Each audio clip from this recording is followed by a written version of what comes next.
that time again. It's time for Diary of a Physicist Farmgal. My name is Deborah, and I'm coming to you from here on my family farm in the foothills of the Arkansas Ozarks, where I like to do all the crafts. I knit, I crochet, I sew, I quilt, I make baskets, I make jewelry, I do needlework and cross stitch. I'll try any craft once and twice if I like it. I am also a university professor where I teach courses at our local four-year university to physics majors and in astrophysics and meteorology and general science. And I am a docent at our planetarium. I am also a third-generation family farmer. I live here on 170 acres where my family has lived for over a century. And I raise grass-fed beef cattle. I raise Appaloosa horses. I have a small flock of heritage poultry, and I am a retirement home for a herd of miniature horses, miniature donkeys, a miniature mule named Pumpkin who thinks she rules the roost, and Princess Penny, the potbelly pig, the protector of the poultry. And my little co-host is back here in his comfy place, as you can see, in his chair. This is where he sits when I craft. I am fur kid mom to 14 dogs, 7 indoor cats, and an undetermined number of outside barn cats. So if any of all of that sounds interesting to you, I hope you'll come along and join us on Diary of a Physicist Farmgal. I switched sides so y'all can see Willie better, because I know that's really why most people watch. Anyway, if you're looking for us on social media, you can find the podcast. There's a group on Facebook, Diary of a Physicist Farmgal podcast. I still, at this time, have a group on Ravelry. I'm not really super active on Ravelry right now, other than using it to keep up with my projects. So, also, you can find me on Instagram and on Ravelry as Doc Firewoman. You can use hashtags to keep up with our different make-alongs.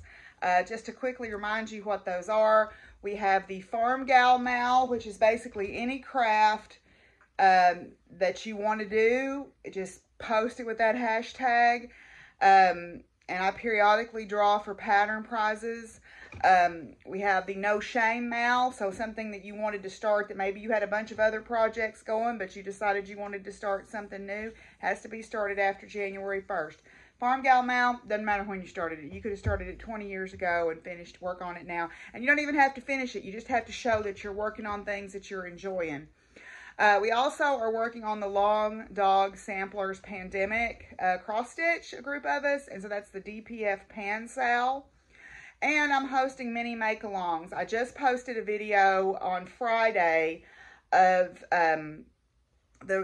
some information about this month's mini make-along, so you can go and watch that. And periodically we have sewing weekends and stitching weekends and everything. So if you follow me on Instagram or you follow the Facebook group, that's a good place to keep up with those things. It's also a good place to chat with people and get to know people.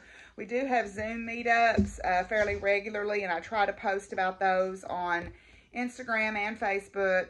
So just find me there. I am also on Twitter as Doc Firewoman, but I am a fairly socially liberal Democrat, and if that kind of stuff gives you heartburn, you know, don't follow me, because I don't back down from who I am. I just had my birthday on Friday. I'm 52, and I'm not backing off of what I believe ever anymore. So, anyway, you've been warned, right? So there's a lot going on, so we're going to move on. I don't really have any finished objects to share. I did do some sewing, but I'm not going to talk about that this time. I'm just going to move on, because the end segments with farm life and science are going to be, or campus sciencey stuff, are going to be kind of long this time, so I'm going to keep the crafting short. So if that's not your bag, this may not be your favorite episode. But I think most of y'all know what you're getting into when you watch me. So we're going to move on, and we're going to go straight to works in progress.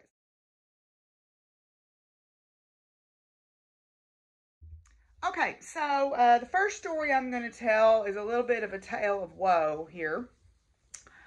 Remember, I started the Harlow boho vest last time out of, this is some Lion brand ice cream. It's one of those big scoop ice cream that's all wadded up, because I frogged this thing again, and I'm in the process of frogging it again, and I will tell you why.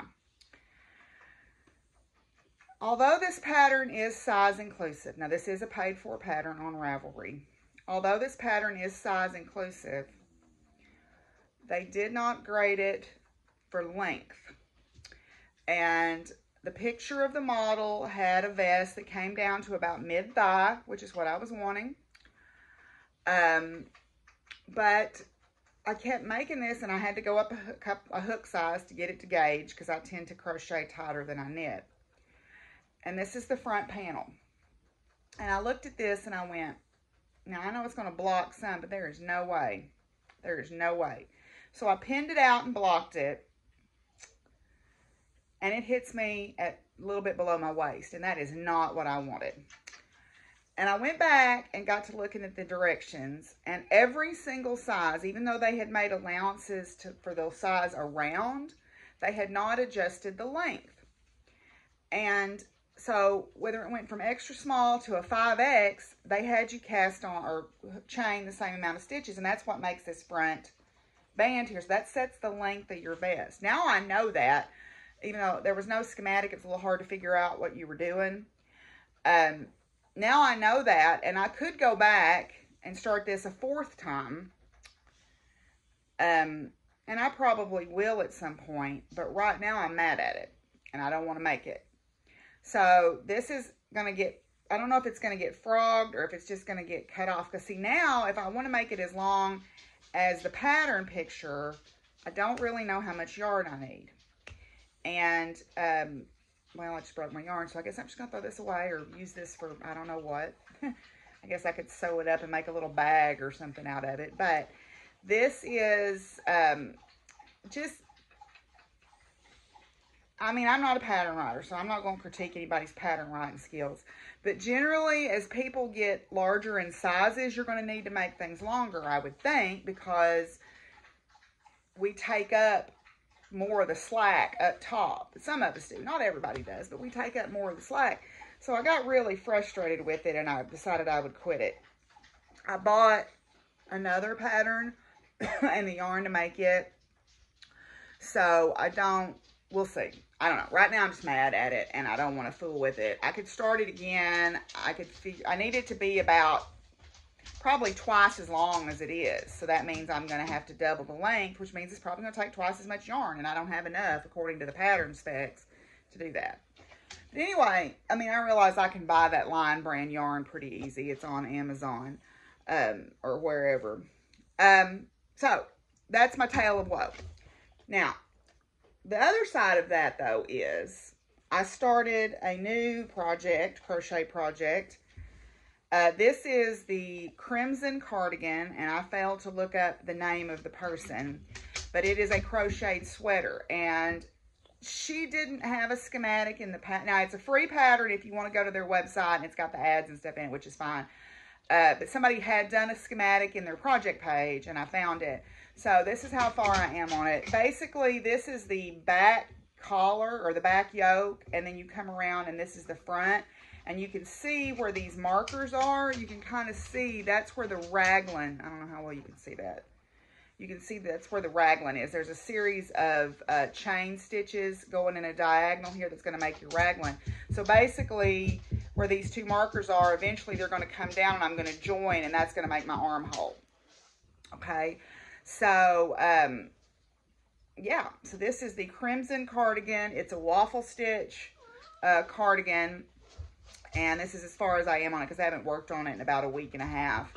But anyway, so this is how far I am. You do basically, I'm doing this part right now, right? And then these are where my sleeves are going to sit on my shoulders. And then you join and you start going back and forth to do the body, and then you pick up for the sleeves. So anyway, looks like it's well written. It's easy to understand. Somebody did do a schematic in their project pages, and they do describe what you're doing, so that helped me a little bit. But yeah, you can kind of see that little raglan detail there. So anyway, I'm looking forward to getting this done. I guess this is the right side, so you can see a little bit better on that side. But anyway, so yeah, Crimson Cardigan. I failed to look up the person. I'll post it down below. Apologize for that. This is in Knit Picks Special Reserve They're Wool of the Andes hand painted, and this is a colorway called Sea Monster. It's like teals and blues. It's like a dark teal, a lighter teal, and a darker green and a lighter green. So I think it'll look really pretty this winter over a dress or something, or over a top. Anyway, okay, so that's one thing. Now, this may come as a tremendous shock to all of y'all, but I worked on socks. Had a teaching institute last week, and so I took these socks as my listening knitting. So I got quite a ways on these socks.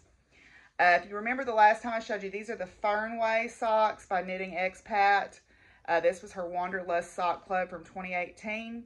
The last time I showed them to you, they were down here, so I got all this done. And for me, that is fabulous. That is fabulous. I'm past the heel turn. I'm going to put an afterthought heel in these. I'm not quite halfway up the leg. I like my socks a little bit longer because I like to use up as much of the yarn as possible. But you can see my little eyelet detail there. This is Knit Picks Felici in a colorway called Beyond the Wall. And then this is just some scrap Cloudborn yarn that I had that I'm trying to use up the last little bits of. And I got my dark stripes to match up, and my stripe patterns are going in opposite directions, which I kind of like that. I don't mind that. I think that's kind of cool. But anyway, so, yeah, so got that done. My little butterfly there, my friend Denise gave me. So, yeah, so I did get that. This is my knitting. I accomplished from here to here in the week that I was in the Teaching Institute. So, yeah, got those done. I have one more fibery work in progress here. And this is something I started a long time ago and then ripped out and decided to start again. This is the Bowie shawl. The Bowie shawl by, let's see, Linnea, I forget her last name. Let me look up here if it's on here anywhere. Linnea Ornstein. Okay, this is the Bowie shawl. Some of y'all may remember that. Okay. It's done with short rows. And I am using 2 colors from Moon Tower Dye Works. This is a one-of-a-kind colorway, and then this is a colorway called You're a Lizard, Larry. And this is some of their, let's see what the yarn base name is. It is Europa Sock. So Moon Tower Dye Works out of Austin, Texas. And I am not very far on this, but I do have a little bit done. So this is how far I got on that. So it's just a series of short rows. Kind of messed up down here, so don't pay too close attention to that. But yeah, so it's just wedges. Use the short rows to do the wedges. So I'm not very far, but a little ways on that. Okay. All right, I have 2 stitching works in progress that I will show you. I think, or I may have, this may be, I haven't worked on this one. I don't know if I've worked on this one since, oops, lost my needle minder magnet. Hang on just a second. Oh, turn my Diet Coke over. We can't be doing that now because I don't want to go to the grocery store today. All right, so I'm doing the Elder Futhark runes. I'm doing a study on those with some people, and I decided as part of my study, I would do a cross stitch of it. So I don't think I showed how far I had gotten the last time, or I'd gotten further than I showed the last time. So I'm behind again because we've gone on past this rune, but these are all the different runes, and then there's going to be a knotwork tree here in the center. So it's going to be a round shape. So you can see there, this is on 32 count linen by Fortnite Fabrics, and the floss is Gentle Arts, and it's colorway called Mountain Mist, or Misty Mountain. I'm trying to think Misty Mountain. I think Misty Mountain Hot by Led Zeppelin. Okay, now the other stitching work in progress that I want to share with you is I went back to my Funky Menagerie Sal by Lindy Stitches. This was a sal that started earlier this year, and I just obviously didn't keep up, but I have picked it back up. The last time you saw it, the last time you saw it, I had done the top half, basically. So I had done the top half, so I have added in the armadillo, the cat, the penguin, the squid, praying mantis, and turtle, and I'm starting around on my border here.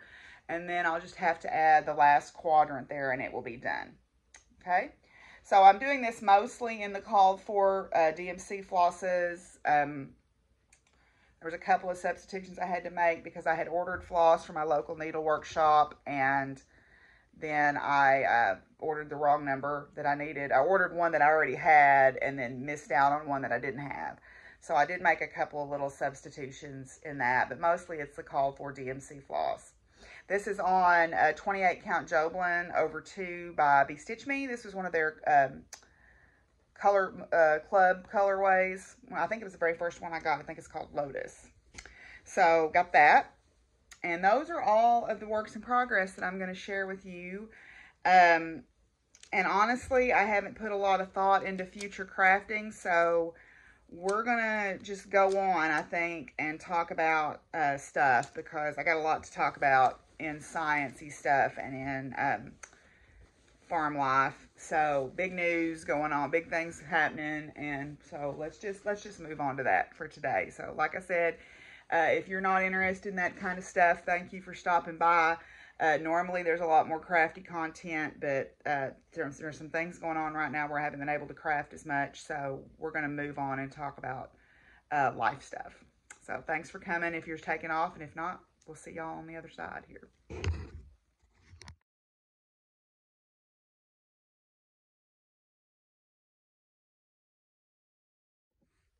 Okay, one thing I did want to show y'all.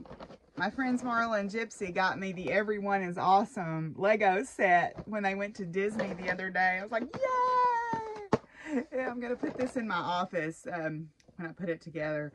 So I thought this was really super cool that they got that for me. Okay, so speaking of my office, let's talk about what's going on in the science world. First of all, I wanted to mention there is a really cool channel that I'm only just discovering because I follow Hank Green on TikTok. Apparently, kind of as a spin-off of the SciShow channel, there's a channel called Fantastic Beasts. And he did a little snippet that got me really interested about the western fence lizard. The western fence lizard apparently, or the blue belly, apparently has a process in its body that can kill Lyme disease and cure the tick that has the Lyme disease on it of the Lyme disease. Now, this got me really excited because I know that Lyme disease is a bane of a lot of people's existence. We don't really have it in Arkansas yet, although it is moving this direction. So those of us who work outside and are, you know, bitten by ticks on occasion, that is a real concern for those of us who have to do that. And so I was really excited about this. Unfortunately, they think that the process is not straightforward of how it does this. It's too complex right now. But, you know, as technology improves, this could be a potential cure for Lyme disease, and that would be amazing, I know, for a lot of people. So I thought that was really cool. That was really cool to hear about.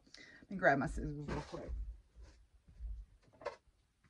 Okay, so right now I'm cutting out a skirt while I'm talking to you guys. This is the chocolate chip skirt that I'm cutting out here by Diva Patterns, and I'm cutting it out of the Mr. Domestic, one of the Pride Month Love is Love fabrics by Mr. Domestic.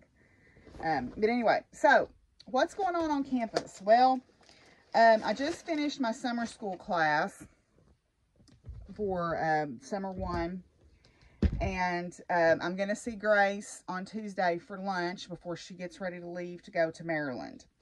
But here's the big piece of activity that's going on. I was accepted into the Teaching Excellence Institute. It was the inaugural Teaching Excellence Institute, and I was very excited about that. Y'all, it was an intense week. It was an intense week because it was a week of talking about the science of learning, so different learning styles, how to work with diverse learners, or neurodiverse learners, how to work, you know, how to make inclusive pedagogies, things like that. Then it was diversity, belonging, inclusion, and equity. And then there was a section on socio-emotional skills.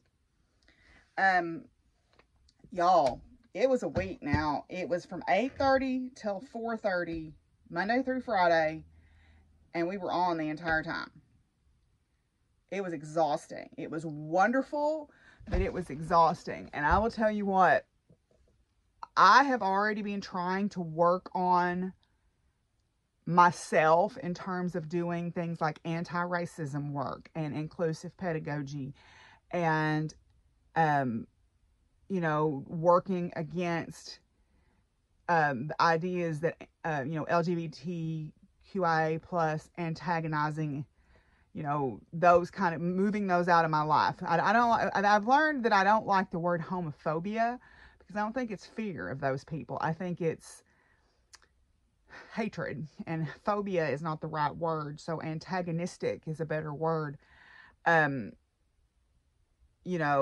Transphobia is not a good word because people are not afraid of trans people. They just hate them. And so trans antagonistic is probably a better way to say it. I'm trying to do the work within myself to undo those conditions, that conditioning that I was raised with, and to be a more inclusive person, because you know what? I think love is love, and who you love is none of my business, and who I love is none of your business, because Lord knows I hadn't got it right yet. So I'm not going to judge. But anyway, trying to be more inclusive, trying to develop pedagogies that are inclusive of people with different body abilities, with different neurodiverse learners and things like that. I've already been working on that stuff, and so I've already had some of those shell shock moments where you realize the damage that you may have caused in the past, or you come sort of face to face with your privilege, and even though I grew up very poor, so I was not economically privileged, the color of my skin has given me privilege. I get pulled over at a insurance check, and half the time they don't even ask me if I have insurance because I'm a little old white-haired white woman, and they're going to let me go. Ethnic diversity. I mean, all these things. And that's hard the first time you run up against it. And there were some people in there who I think I was really proud they finished the week, because there was a couple of times in there where I thought people were just going to leave and not come back because they were so distraught at realizing the way the world has been working for people different than them. It's hard, y'all. It's hard the first time you run up on that. So kudos to them for coming back and finishing. It was exhausting. It was a great week. I learned so much. I mean, and I made some mistakes. I make mistakes all the time. I say things that are, there's words that, I've only recently learned are damaging to people. It's about impact versus intent, right? It's about creating spaces, not safe spaces necessarily, but brave spaces where we can examine our differences and work through that discomfort, because we have to feel that discomfort in order to undo these systemic problems. But, I make mistakes. I have grown up hearing phrases and words that I did not realize were damaging to other people until it was brought to my attention, within the last year or two. And so I'm unlearning a lifetime of these colloquialisms that were damaging to people. And here's the thing, and this is the thing that I've had to work on. Most people are not bad people. They don't want to hurt people intentionally. But when you find out you have hurt someone, being able to just go, I'm sorry, and not beat yourself up and publicly flog yourself to make a spectacle. That's the thing, because a lot of times, especially as women, we tend to beat ourselves up when we make mistakes, and we don't allow room for mistakes and growth because we are expected to be perfect. We're expected to have this all together. And to be able to say, oh, I made a mistake.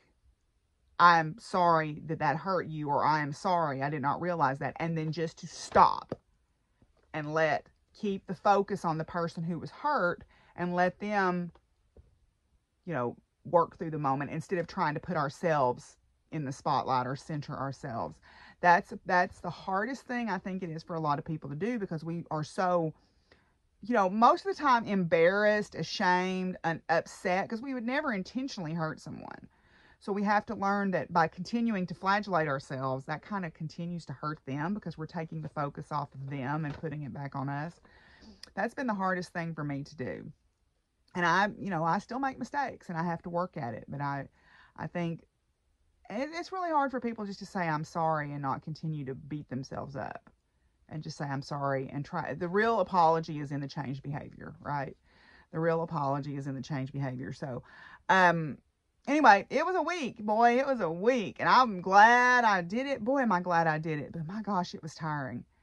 I mean, literally, I was useless that weekend. I didn't do squatola. I read books and fed my animals, and I didn't even go to the grocery store until the next week. And then Tuesday of this past week, we had a faculty staff appreciation event where we had a speaker come in, and Bill George, I think is his name, and he wrote a book called Finding Your True North, and it was about, he sort of rejected the corporate world because he had, he was going to be a big corporate engineering, CEO type person for Honeywell. And then he had some things happen in his life. He lost the love of his life right before they got married, or the love of his life at that time, and then his mother.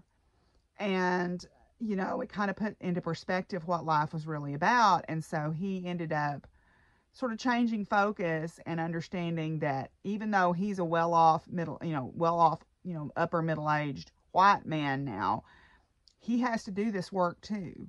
And to hear him say that, I think, is really important, because that's how you get other people who look like him to listen to him. So I went down for that, and then we had a lunch, and yeah. So we go back to campus August 15th is when we go back. I can't remember what day classes actually start. It's around that time. But we go back then, and I'm excited for the new school year. I'm excited. I am concerned, though, because we have like a 30-something% vaccination rate in Arkansas, and the numbers are going back up as the Delta variant comes here. I know that most of the studies that I've seen have shown that the vaccines are effective against the Delta variant. Even the Johnson & Johnson one is, with only one dose. So I think, as being a vaccinated person, I think that that's good. But it still makes me nervous about going back to campus a little bit in the fall. But I am looking forward.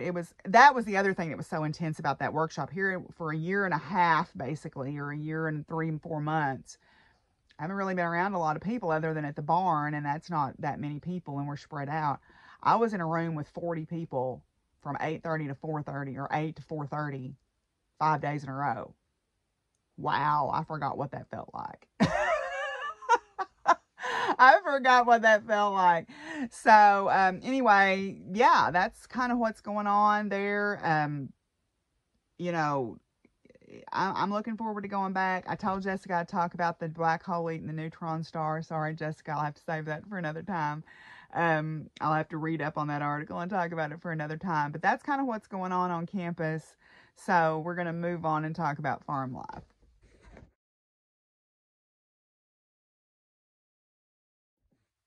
Okay, so what's going on here on the farm? Well,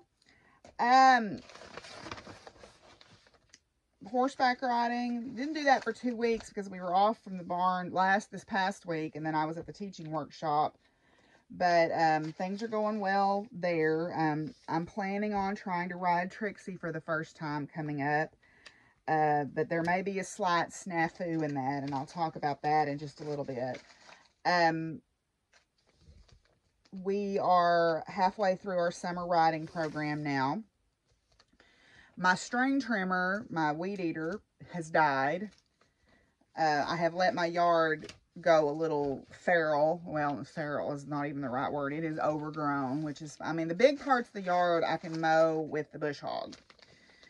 Because the person that was mowing for me decided he no longer wanted to mow for me, and that's his choice.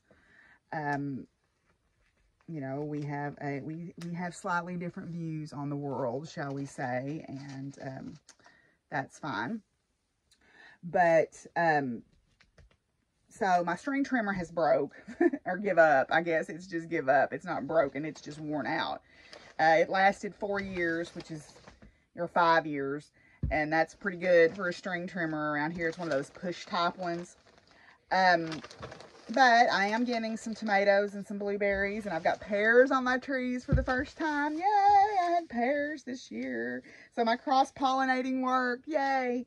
And my Honeycrisp apple has an apple on it. One little apple, but it's there. It made an apple this year. Yay! So that was exciting. So I am working on those kinds of things, trying to get the yard a little bit cleaned up, but it's just going to have to be overgrown. The garden area is just going to have to be overgrown. I've kind of taken the focus off of my bees, and that's probably bad. I'm not a terribly good beekeeper right now. But, you know, I'll probably start again in a year or two when things have settled down from some other things. I have had a lot happen in the last month, and this is not to whine or complain or anything like that, but within 4 days, or well, let's just say about 2 weeks. In about 2 weeks period, I had to replace my HVAC unit because it was 15 years old, and it was, you know, and it needed done. It needed done. It was old. It was leaking Freon, which bothers me tremendously because I don't like doing that to the atmosphere. And it was, you know, it needed done. But, you know, that was a hit that I wasn't expecting. Well, then I've been troubling with the idea of my car. Most of y'all have heard me talk about my little blue donkey, my little Toyota. It's been a great car, but it's 16 years old. It had pretty close to 500,000 miles on it, and it was getting ready to throw a rod. So I knew that it was either going to be replace the engine for about $1,000 or $1,200, and then wait on the next big thing to break, which was probably going to be next. This is going to be probably the transmission, or buy a new one.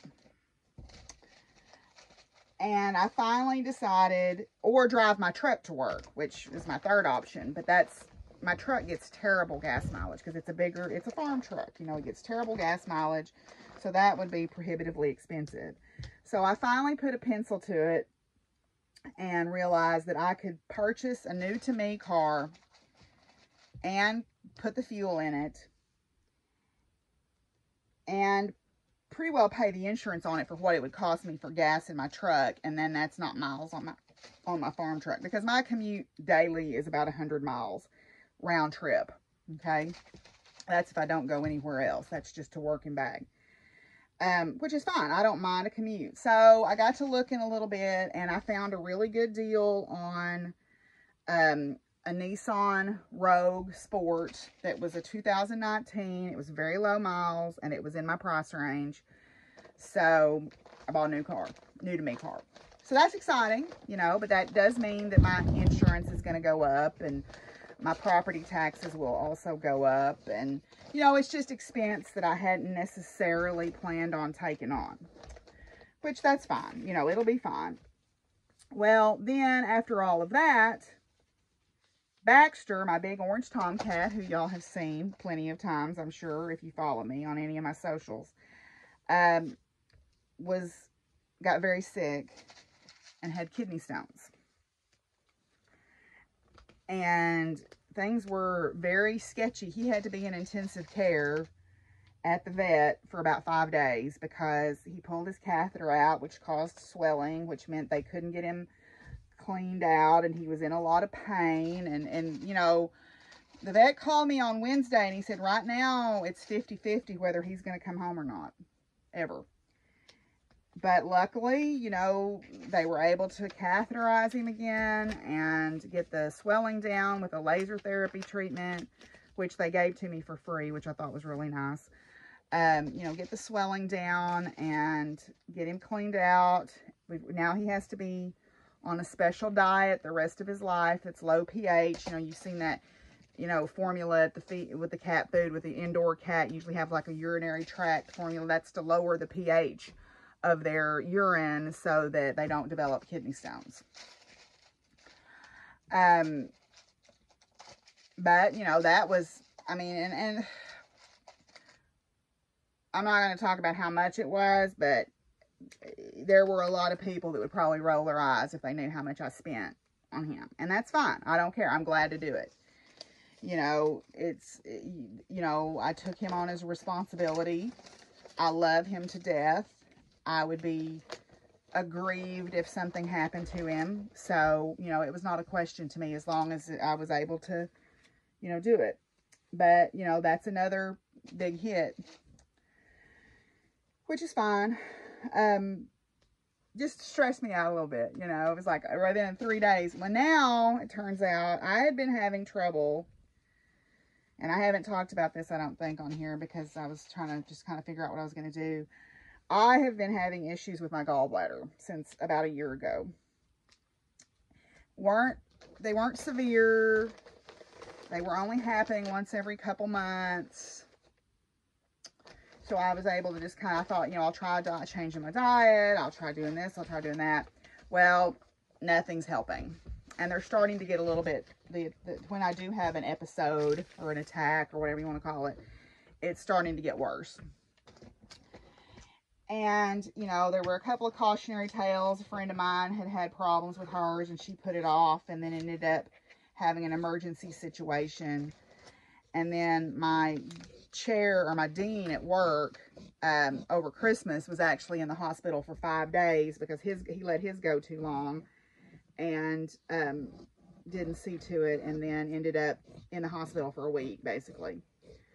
So after the teaching workshop was over, because I had an attack one night during that, I called and got in to see someone at my clinic and had an ultrasound this past week.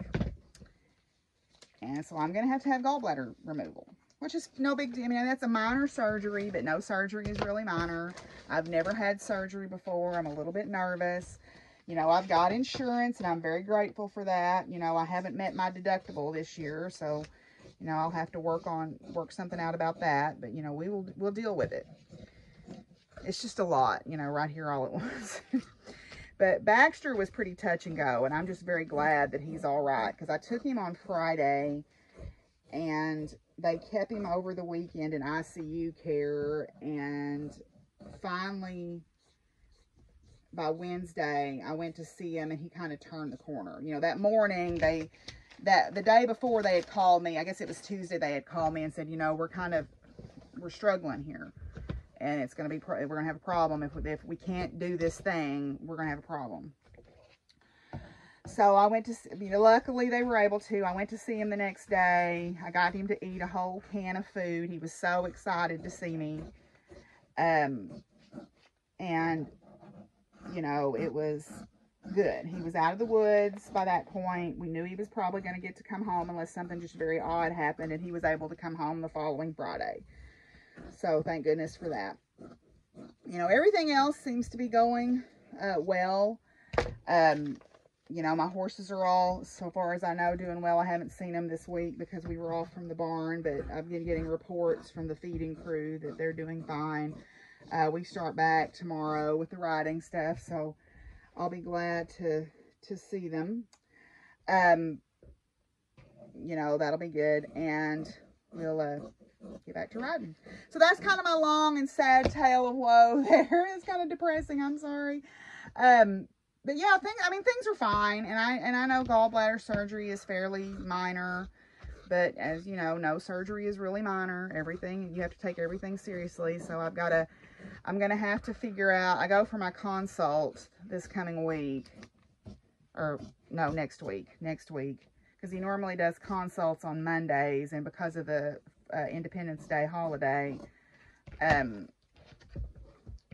he's not doing consults on this coming Monday, so I have to wait a week on that, and then I'll know more about like what arrangements I need to make as far as taking care of my animals and stuff and everything. So yeah, One other thing too that I'll mention is I'm wearing the t-shirt from my local knitting store, or local yarn shop. Unfortunately, Stephanie has decided, because of the pandemic and some personal things that are going on with her, that she is closing Knit 2 Together. She's been there for 10 years, and she's been a great asset to the community, and she's really, really, really going to be missed. But I'm very grateful that I got to meet her and that we're friends. And so, yeah, I'm going to miss having her shop around, though. So, anyway, so, yeah, that's pretty much it. That's a lot. I'm sorry. That's a lot. We're going to move on now with some final thoughts.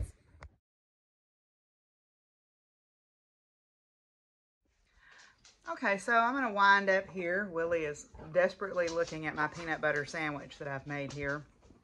I am doing the women's book group again this summer, and we're reading the 10th anniversary edition of The Gifts of Imperfection by Brene Brown. And we're also I did the Wholehearted assessment the other day that she has on her website, and she's doing a Summer Sisters podcast where she and her two sisters are podcasting together each week and talking about parts of the book. It's going to be a ride, y'all. It's going to be a lot of personal growth and introspection, I think. But a friend of mine posted this today, and I thought it was a good thing to share since I just passed my 52nd birthday on Friday, so I thought I would share this with you.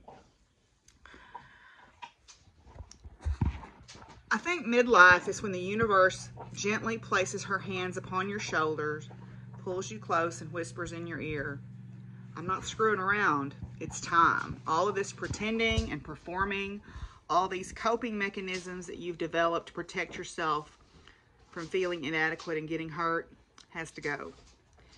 Your armor is preventing you from growing into your gifts. I understand that you needed these protections when you were small. I understand that you believed your armor could help you secure all of the things you needed to feel worthy of love and belonging, but you're still searching, and you're more lost than ever. Time is growing short. There are unexplored adventures ahead of you.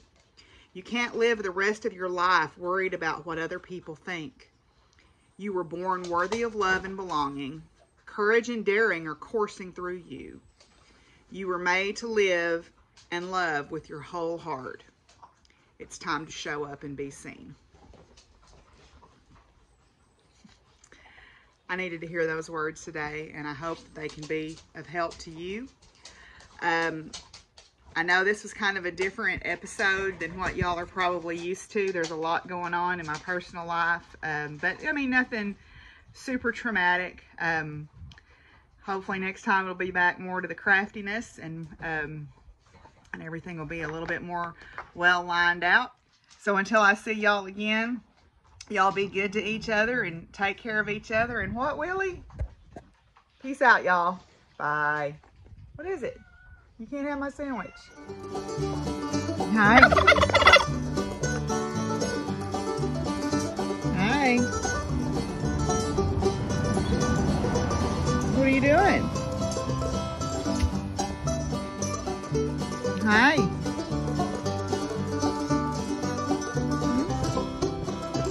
You're a good boy. You're very handsome.